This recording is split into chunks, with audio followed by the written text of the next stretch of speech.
జగన్ ముందు చాలా సవాళ్ళున్నాయి. జగన్ ముందు ఎన్నో పరీక్షలున్నాయి. అవన్నీ ఎదుర్కోగలిగితేనే 2029లో అధికారంలో రాగలుగుతారు.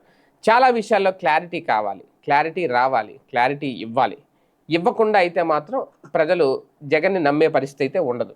అలాగని చెప్పి సంక్షేమ విషయంలో గతంలో అద్భుతంగా చేశాం గదా! ఇక జగన్‌ని నమ్మకపోవడానికి ఏముందని అనుకోవచ్చు. సంక్షేమం విషయంలో ప్రజలు నమ్ముతారు. కానీ మిగిలిన వాటి విషయంలో పరిస్థితి ఏంటి అనేది. అందులో చాలా వరకు ఇప్పుడు అమల్లో లేవు. ఆచరణకు దూరంగా ఉన్నాయి. వాలంటీర్ వ్యవస్థ లేదు. రేషన్ డోర్ డెలివరీ జరగట్లేదు. సచివాలయ వ్యవస్థలో చాలా మార్పులు చేసేశారు. సో, ఇవి చాలా కీలకం. అలాగే ఆర్బీకేలు, విలేజ్ క్లినిక్‌లు ఇవన్నీ జగన్ మార్క్‌తో ఉన్నవి కొన్ని.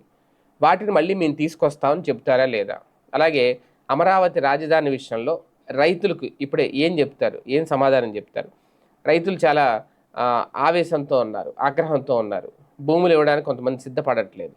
అయితే వాళ్ళకి అందులో మళ్ళీ వైసీపీ నేతలు సిద్ధపడట్లేదు. టీడీపీకి అనుకూలంగా ఉన్నవాళ్ళు ఇవ్వడానికి రెడీగా ఉన్నారనేది ఒక వెర్షన్.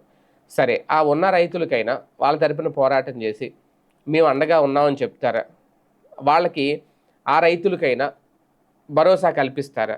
రేపొద్దున్న మేము వస్తే రాజధాని కంటిన్యూ చేస్తామని గానీ, కంటిన్యూ చెయ్యమని గానీ, రాజధాని అక్కడే ఉంటుందని గానీ, ఉండదని గానీ క్లారిటీ ఇస్తారా? ఇవన్నీ క్లారిటీ ఇస్తేనే రేపొద్దున్న ఏంటి ప్రజల భవిష్యత్ కార్యాచరణ అనేది చాలా స్పష్టంగా అర్థమవుతుంది. ఈయన ఇలా సైలెంట్‌గా ఉంటే మాత్రం ఖచ్చితంగా అది రివర్స్ అవుతుందేమో. ఏది ఏమైనా ఇప్పుడు ఇదే జగన్మోహన్ రెడ్డి గారికి అతిపెద్ద పరీక్ష కాబోతుంది. ఇప్పటికే ఆయన టూర్‌లకు సిద్ధమవుతున్న నేపథ్యంలో వీటి మీద క్లారిటీ ఇస్తారా?